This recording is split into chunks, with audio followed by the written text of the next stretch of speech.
娘每晚做梦都想拥有一台全自动洗衣机。打工人，打工魂，打工人才是人上人。欺骗我不变！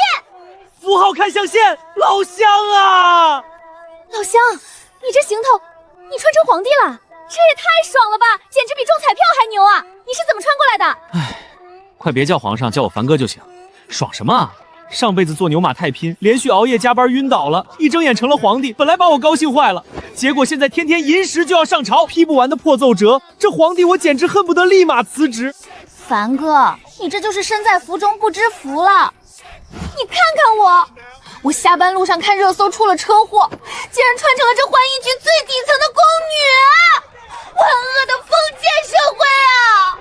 凡哥，相逢即是缘，正所谓朝中有人好办事，要不你动动金手指，把我调个岗位呗，救救妹妹吧！多大点事儿，包在哥身上，回去收拾东西。背着个包袱，这是准备去哪儿啊？我被调去御书房当差了，这浣衣局我不干了。御书房就凭你，真是痴心妄想。当今圣上亲自调的令，怎么了？你不服？我看你是想攀高枝，想疯了。敬酒不吃吃罚酒，实话告诉你，今天你哪儿也去不了。我劝你还是乖乖做我的对食宫女，把我伺候舒坦了。比你在这儿做白日梦巴结皇帝有前途的多。我之前被你逼得差点投湖，你做梦！不知死活的东西，来人，给我绑回房里！今天就让你知道这浣衣局到底是谁说了算！放肆！皇上万岁！奴才不知皇上驾到，罪该万死。皇上，他平日里在浣衣局欺男霸女，还老想潜规则我。他平日里不仅克扣我的分力，稍有不顺心就非打即骂，前几日更是要把我往绝路上逼。皇上一定要严惩他！潜规则？皇上明鉴啊，奴才没有欺男霸女，奴才知错了，皇上饶命啊！大胆刁奴，竟敢在朕的眼皮子底下草菅人命，逼迫宫女！来人，把这个太监给我拖出去，即刻问斩！皇上饶命！皇上！太爽了，恶人自有天生，这金大腿我抱定了。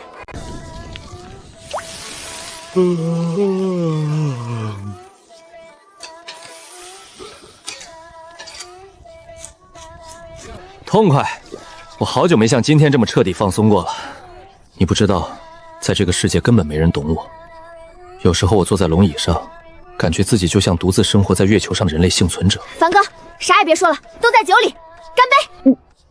其实我也好久没这么放松过了，我就纳了闷了，凭什么人家网文女主穿过来不是千金小姐就是受宠公主，每天躺平就行？我呢，我穿过来就得为奴为婢，洗了1千年的衣服，怎么我就非得是个贴身的丫鬟命吗？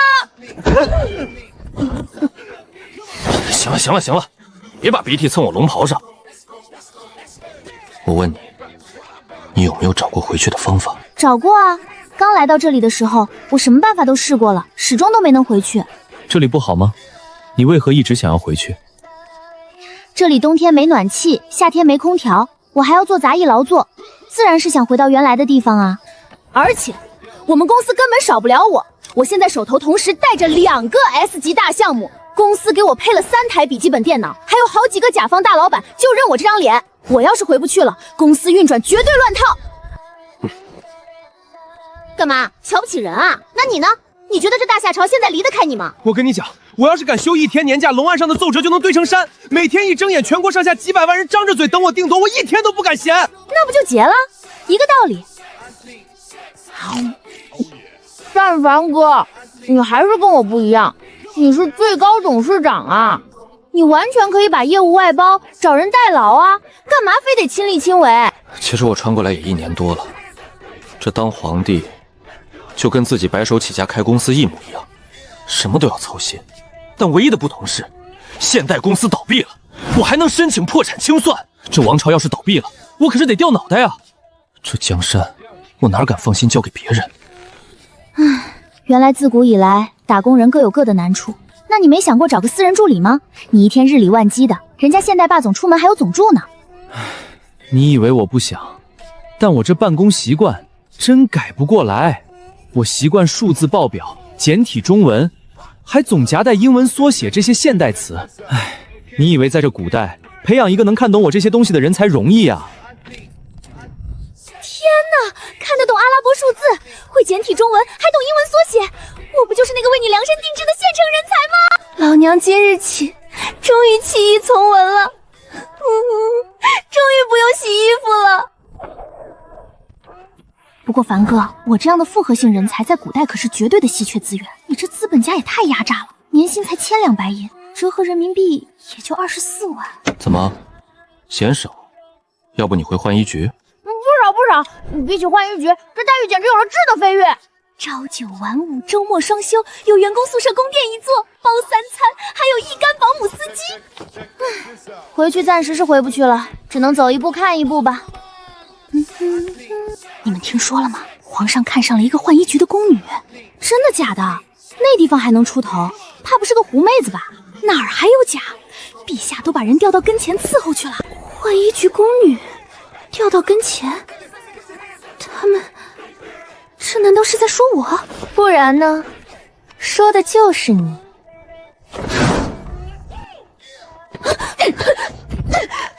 不要脸的贱蹄子，凭你也配觊觎皇上？今日你就跪在这里打错100个耳光，我们娘娘亲自教你本分。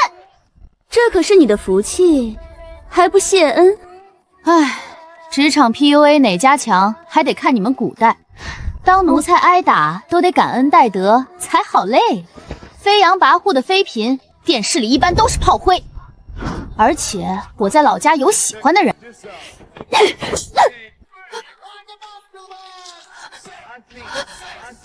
不是，你还真打啊！我说呢，皇帝不入后宫，竟忙着朝政，原来是金屋藏娇啊！皇上驾到！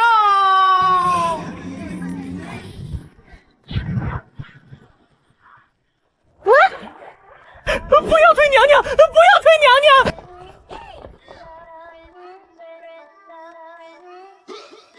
绝了！皇后推了熹娘娘是吧？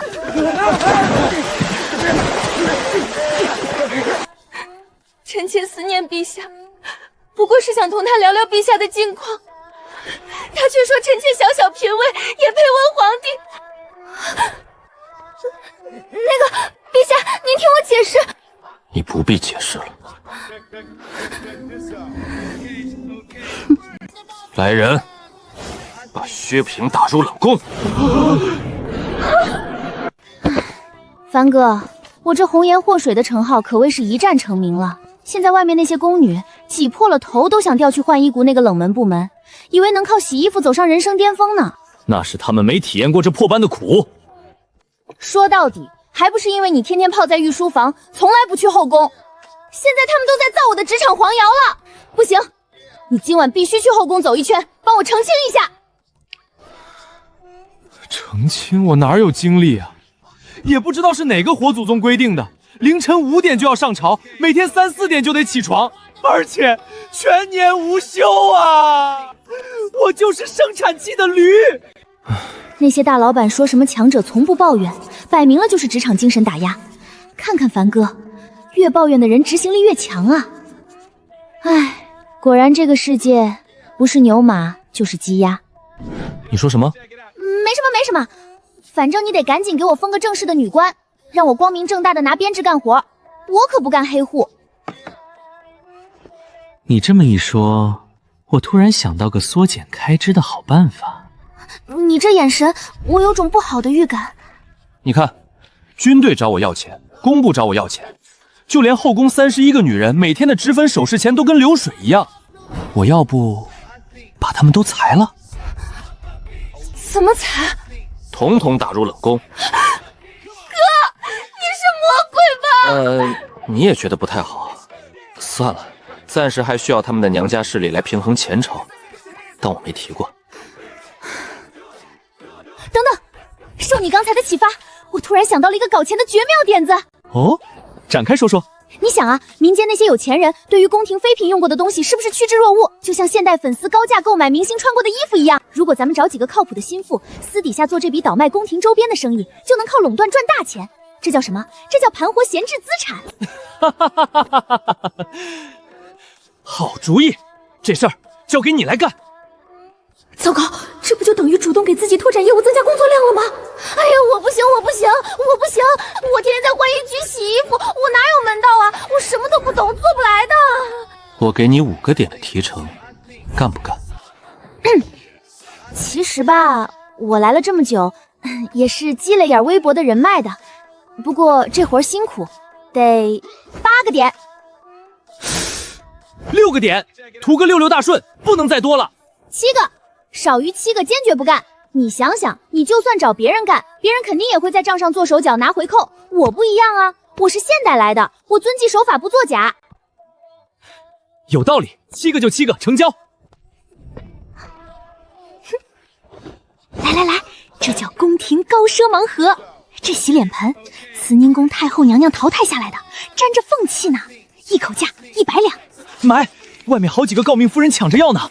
这把梳子，宠妃萧妃娘娘用过的，用了保准斩男，200两。没问题。重磅来了，这可是当今圣上天下第一美娘贴身穿过的御用龙裤，关键还是3条。这拿出去，京城那些富婆还不疯了？1000两，我全包了。哎呀，每天造福京城富婆，难怪他们在宫外都管我叫活菩萨呢。小友，请留步。奇了怪了，老道走南闯北，从未见过你这般面相。什么面相？你这面相明明是一副早夭之相，命数早尽，怎的现在还会活生生的站在这里？坏了，他难道看出我是借尸还魂的穿越者了？什么早夭？神棍！早夭，老娘长命100岁！神棍！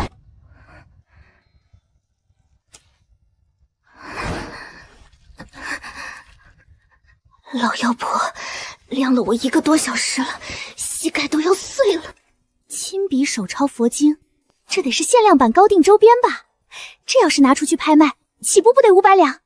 下次就拿这个。瞧着就是个不安分的，死到临头了，眼珠子还滴溜溜转。哼，哀家当时是什么角色？原来就是你这个不知天高地厚的狐妹子，竟敢在御书房勾引皇帝！太后娘娘明鉴啊，奴婢没有勾引皇上，奴婢只是替皇上做事而已啊。替皇帝做事？那你在宫外倒卖后宫器物，甚至连皇帝的贴身衣物都拿去卖，这也是皇帝吩咐的。完了，虽然出卖队友不太好，但我只是个背锅的牛马啊！太后就算气死也舍不得打皇上一巴掌啊！太后英明，这确实是皇上吩咐奴婢干的。放肆！你竟敢把脏水泼在皇帝身上！来人，给我狠狠杖责这个谎话连篇的贱婢！你这贱婢有2错，真疼啊！其一，偷盗器物，触犯宫廷禁令；其二，妖言惑众，蛊惑皇帝。太后，我真没有蛊惑皇帝，我对他没兴趣。哼，不可能！我儿龙章凤姿，又是95之尊，天下哪个女子不想攀附？你若说不觊觎，除非你眼瞎。行，您就当我是眼瞎吧，我真眼瞎。放肆！我儿为了你连后宫都不理了，你竟然还敢如此不知好歹的嫌弃他！给我打，狠狠的打，把他给我打死！不是，觊觎皇帝是死罪，不觊觎皇帝嫌弃他更是死罪。您老对自己儿子的滤镜用得着这么大吗？住手！你不知道，皇上当时冲进慈宁宫，那当真是腥风血雨、霸气侧漏啊！直接把太后娘娘顶了回去，护着您就出来了。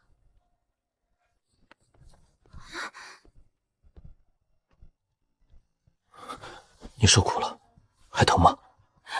疼死我了，整整10杖啊！从小到大，我爸妈都没这么打过我。三哥，这绝对算工伤，这是严重的工伤事故。我不管，我要求赔偿，我还要带薪休假。好，都依你。算工伤，带薪休假，我批了。扇子的角度往西南偏15度，风速调到2档。我要那种微风拂面、欲语还乌的感觉，懂吗？奴婢努力懂。啊，这葡萄的甜度也就是个半糖。下次去御膳房提需求，记得备注全糖去冰多肉，少一样唯你是问啊。奴婢谨遵女官教诲。受了这工伤，带薪休假的日子简直安逸的飞起啊！万恶的封建社会，这腐朽的糖衣炮弹就让我一个人来承受吧！皇上，蒋女官点名要漂亮宫女伺候，还总去侍卫换房的路上溜达。算了，只要他没去骚扰宫廷侍卫，别的都由着他去吧。什么叫骚扰？这连个手机网络都没有，连消消乐都玩不了，我还能做什么？再说了，是这帮年轻侍卫一天天在我面前晃来晃去的，这分明是他们骚扰我。唉，虽然日子安逸，但这吃人的封建社会还是太吓人了。传过来之前，老板还等着我那份文件去客户现场打单呢，那可是10个亿的竞标啊！没了我，公司损失10个亿怎么办？这破地方连个网都没有，到底怎么才能回去啊？帆哥，古代的月亮真大，我想家了。你是皇帝，办法肯定多。帆哥，我们一起找找回去的法子吧，好不好？好。帆哥，你可答应我了啊，不许耍赖。他说完好，再没提过回家。他是记得还是喝断片忘了？真是急死我了。哎，帆哥，我突然想起来，我在现代那家公司拼死拼活熬了整整6年啊，眼看年底就能拿干股分红，现在全泡汤了，这可是我拿命熬出来的。对了，帆哥，你穿过来之前不也是打工人吗？你为了这升职加薪熬了几年啦？8年。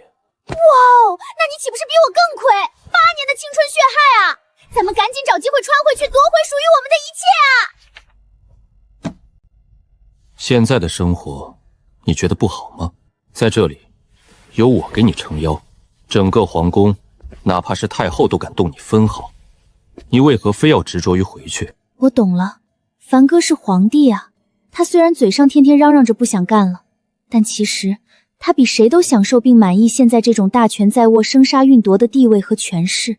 他其实根本不想回去了吧？张嘴，尝尝这蜂蜜蛋糕。好，那你也尝尝我的桂花酸奶，顺便等会儿再给你叠涂个补水面膜。国师说了，你这宫里藏污纳垢，养了吃人的小鬼，给哀家搜！啊！有鬼呀！放肆！大白天鬼吼鬼叫什么？皇帝，你在这儿作甚？咦，陛下这面相，老道曾见过一个，真是奇哉怪哉。国师，皇帝这面相怎么了？哀家让你说你就说，关乎大夏安危，有哀家给你撑腰。回太后，陛下这面相乃是绝命的早夭之相，按命理早快死透了才对呀！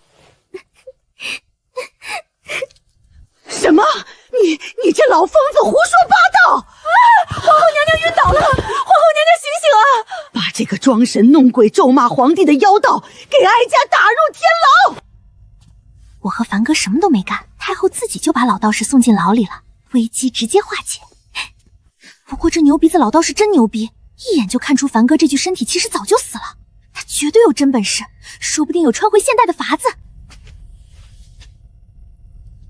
老道今日卜了一卦，得知今日有贵客登门，陛下，您终于来了。你既然知道朕要来，那你可能算出朕前来所为何事。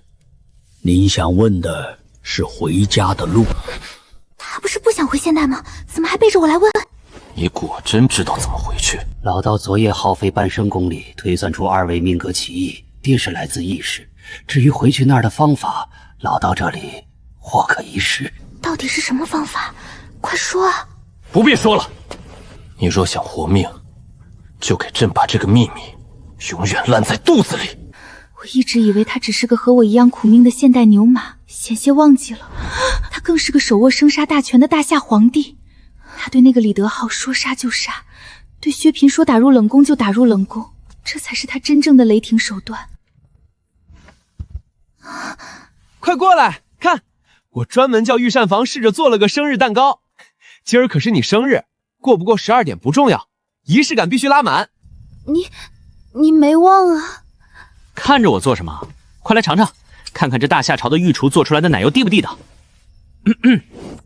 祝你生日快乐，祝你生日快乐。是啊，你从不在我面前称朕。其实，在这偌大的皇宫里，你比谁都孤独吧？所以他才屈尊降贵，对我这么好，甚至隐藏秘密，只为了留住我这唯一的同类。快许愿吹！谢谢你，凡哥。你这是怎么了？我打算不走了。自从那天我说不走了之后，凡哥简直是把昏君的潜质发挥到了极致，不仅让人满天下搜罗新鲜事给我当八卦新闻看，现在甚至隔3差5就让后宫举办一次歌舞大会。这几天的八卦看腻了，过2天我再带你去打个猎，散散心。凡哥大气，这带薪休假的日子，太后她老人家最近没被气出个好蛋吧？太后拗不过朕，干脆眼不见心不烦，直接在慈宁宫摆烂了。哎，凡哥，反正咱们也不回去了，要不我们去牢里问问那个老道士回去的方法？知道了也不吃亏嘛，就当听个玄幻故事了，你说是吧？又来了！只要提到这件事，他这眼神就跟要吃人一样。你要是不想就算了，我就是随便说说。没关系，你想问也可以。喂，老道长，你不是能掐会算吗？快说说，怎么送我们回去？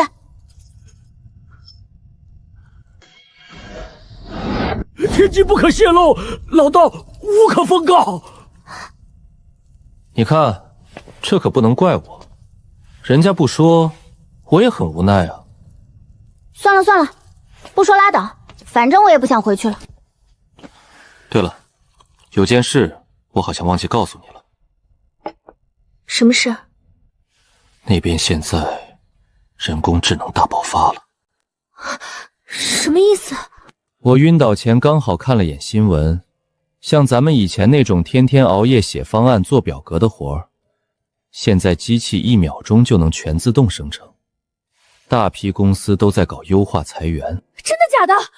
我想起来了，我下班出车祸前，热搜上确实报了一条关于 AI 取代人工的话题，我还没来得及点进去就死了。也就是说，我要是回去了，不仅升职加薪没戏，而且拼死拼活熬夜写的东西，我还拼不过一台机器。那我回去干嘛？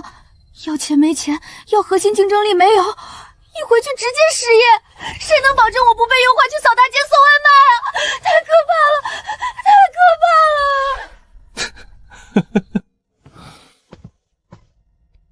了！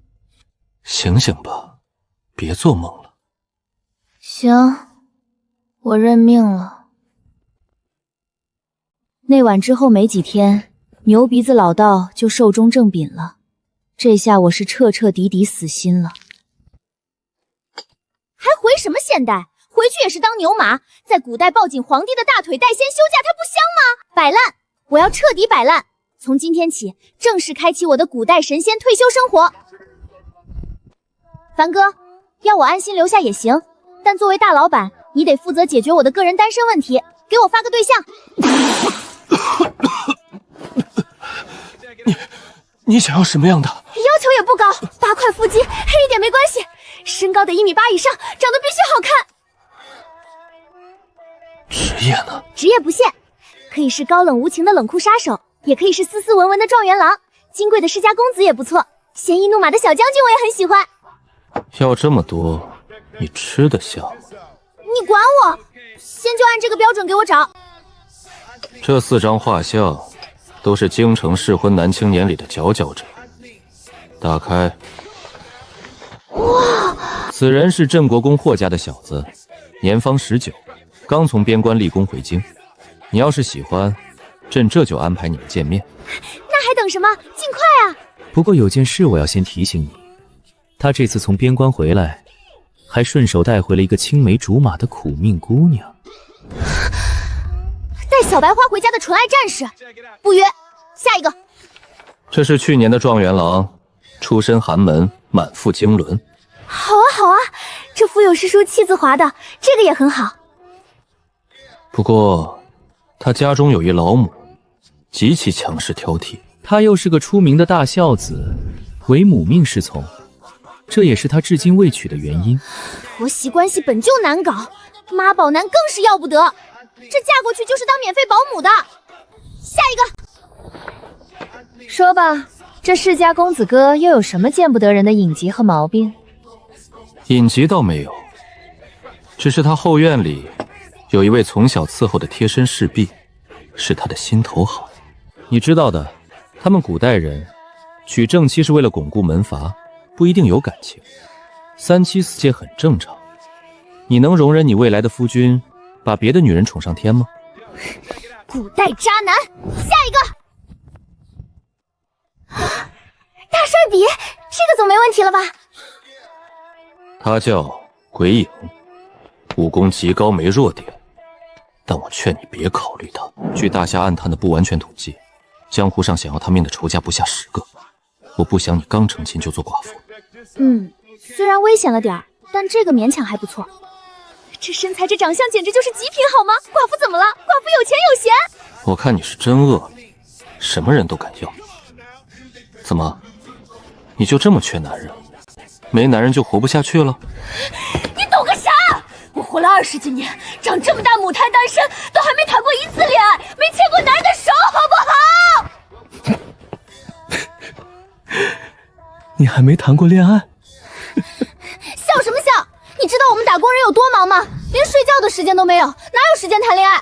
大龄未婚很正常，好不好？而且我就是以前太听话了，读书死活不让早恋，一到结婚年纪，谁都能来催婚2句。去相亲就像菜市场明码标价的大白菜，工资房到按斤称算，怪没意思。读书的时候一门心思只知道认真读书，工作了又一门心思搞事业，既没想过谈恋爱，也没时间谈，对相亲更是毫无兴趣。等等，你这话的意思，你在现代也没谈过恋爱？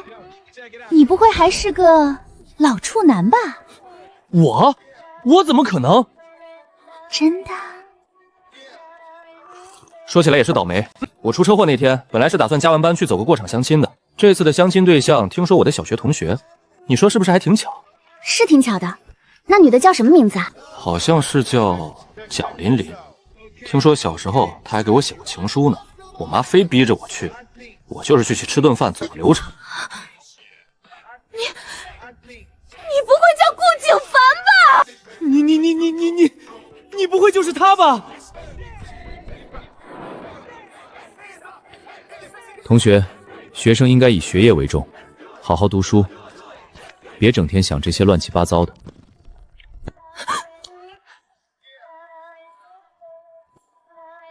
还真是他！我下班路上就是赶去相亲死的。好巧不巧，相亲对象就是我小学同学，还是我暗恋了好多年的那个男神。你不仅记得我写过情书，你后来还跳了级去了投行。你知不知道你是我这种平凡女生记忆里和精彩演绎的一笔啊？原来是你啊！年少无知给你写情书，还被你教育好好读书，太丢人了！跑什么？小学没谈成的恋爱，难道你想在古代也错过？琳琳，你先把门打开，听我解释行不行？我不听，我不听！什么叫就是去走个过场？我为了那天的相亲，又是买新裙子，又是卷头发，你居然只打算走个过场？我那是为了应付我家老太太的催婚，不想去相亲才这么干的。再说了，我当时哪知道那个就是你？那你的意思是，你要是知道相亲对象是我，就不会只是去走个过场了？不，就算知道是你，我还是会去走个过场。是大直男，活该你单身！我不想跟你说话了。你别生气啊，那时候我们在现代又不熟，我也不了解你，但现在不一样了啊。我们两个在这个陌生的古代相依为命，一起扛过雷，一起扶过黑面膜。你知道我是什么样的人，我也知道你是什么样的人，总归是不一样了。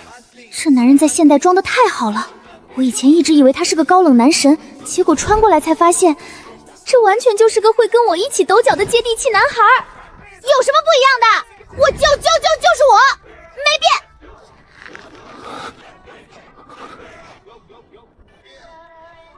我想，可能大概，我有点喜欢你了。你刚才是在跟我表白？哎呀，风太大！来，大声点，我刚才没听清，不算啊，重说。蒋琳琳，你可真是……说不说？不说我关门了啊！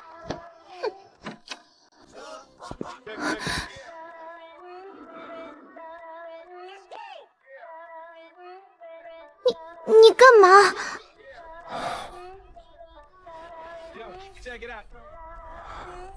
我本来不想这么仓促表白的，都怪你。过分！你突然表白，你该不会是想骗我当你女朋友，好顺理成章的扣掉我每个月那8个点提成的工资和年薪吧？蒋琳琳，活该你单身！我今天突然回过味儿来了。怎么了？一惊一乍的。之前那4张相亲对象的画像，你是不是故意把他们的底细调查得一清二楚，专门挑了4个精准踩我雷区的给我选？你个心机男孩！我这叫心机吗？我这是怕你识人不清，跳进火坑。哼，虽然嘴上骂他心计，但不管怎么说，那层窗户纸捅破后，我们俩算是正式谈起了恋爱。姑且也算是在大夏朝谈了场惊心动魄的办公室恋情。老臣以为此事当徐徐图之。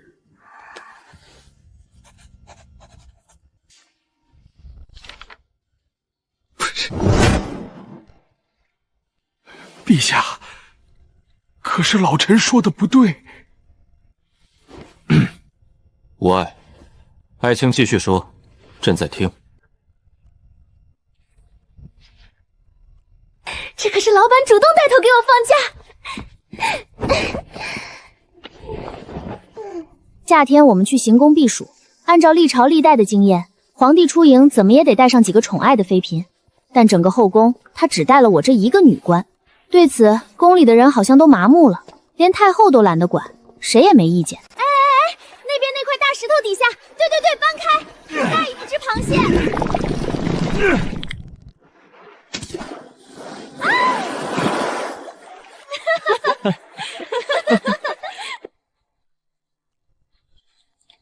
太爽了，这日子过得也太舒心了，什么烦恼都抛到脑后了。是啊，好像只要有你在身边，我连朝政都不想理了。那是当然啦，正所谓春宵苦短日高起，从此君王不早朝嘛。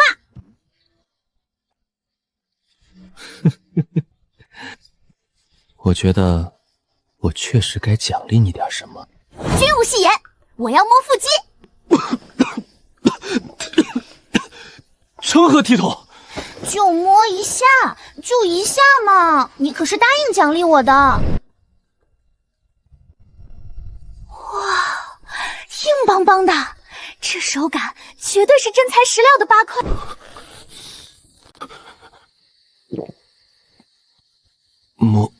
摸够了吗？够了够了，盖个章，皇家腹肌5星好评。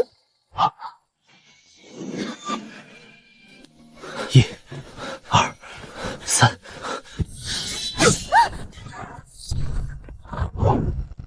有刺客！护驾！快护驾！带他走，护送他回寝宫。琳琳，琳琳！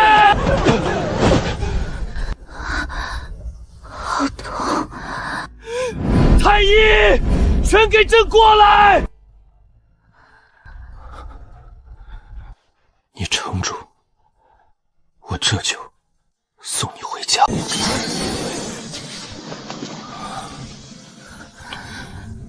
对不起，我不能陪你走了。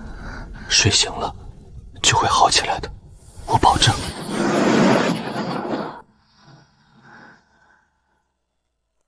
医生，快来！3号床的病人醒了，快通知家属。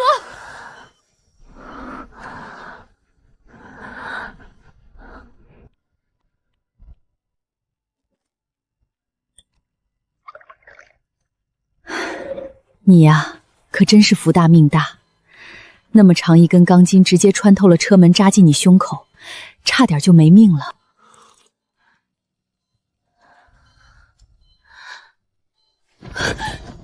对了，竞标文档在电脑桌面，我做好了，快找人带我去讲。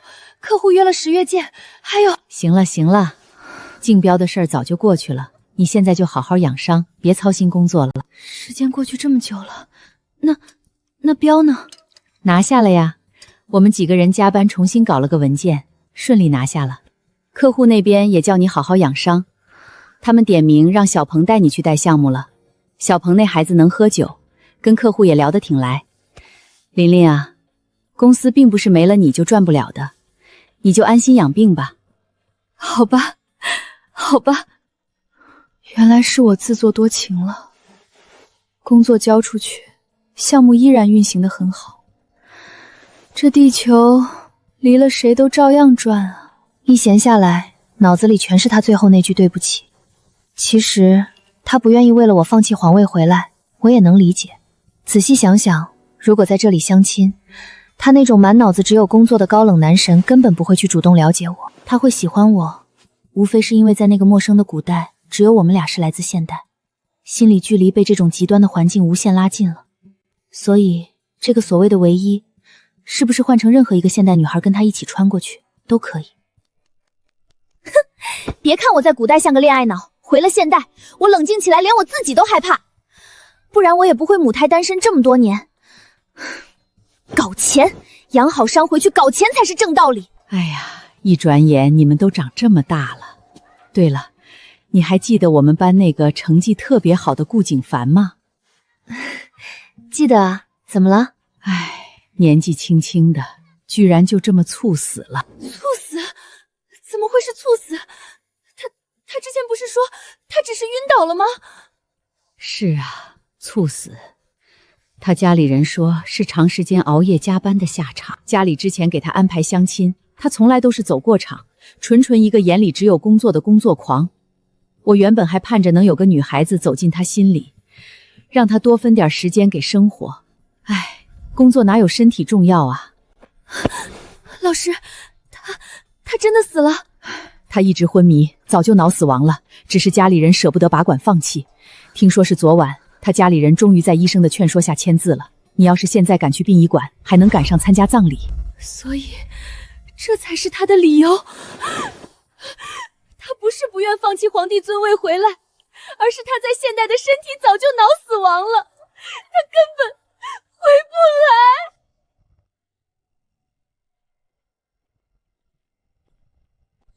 这位女施主，请留步。贫报官施主，你这面相有些特别啊，好像咱们在哪儿见过。你是牛鼻子老道？这妖女刚走的时候，哀家还甚感欣慰，可如今哀家这心里怎么也高兴不起来。哀家本以为皇帝伤心一段时间，就会想起后宫嫔妃的好，却不想皇帝抓住那刺客，极尽虐杀。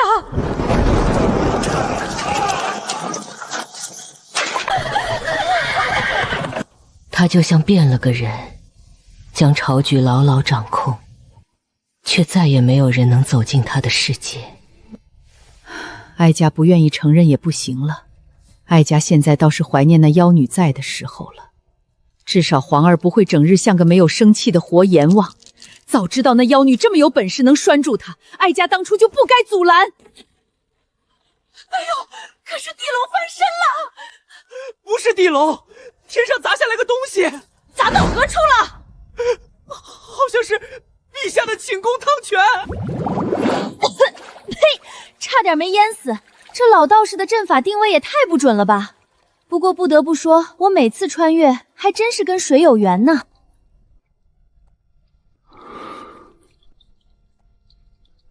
哇，这也太是那个了！不行不行，蒋琳琳，你是回来找顾景凡的，绝对不能分心。不过这位老铁，天上都掉下个大活人了，你怎么能做到一声不吭无动于衷的？这就是传说中的泰山崩于前而色不变吗？蒋琳琳，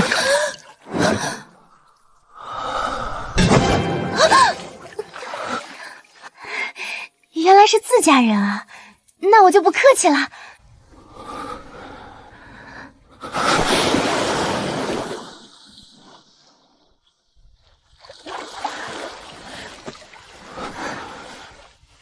我以为你不会回来了。顾总，我丑话说在前面啊，之前那个女官我做烦了，这次我可是放弃了现在的大好前程专程回来的，你必须得给我升职加薪。这样啊，那正好，我司目前正空缺大夏皇后一职，核心管理层一人之下万人之上，绝对高薪，聘蒋女士上岗，不知意下如何？听起来待遇还行，那万一哪天你想把我裁了呢？终身合同，铁饭碗，带编，绝不有话。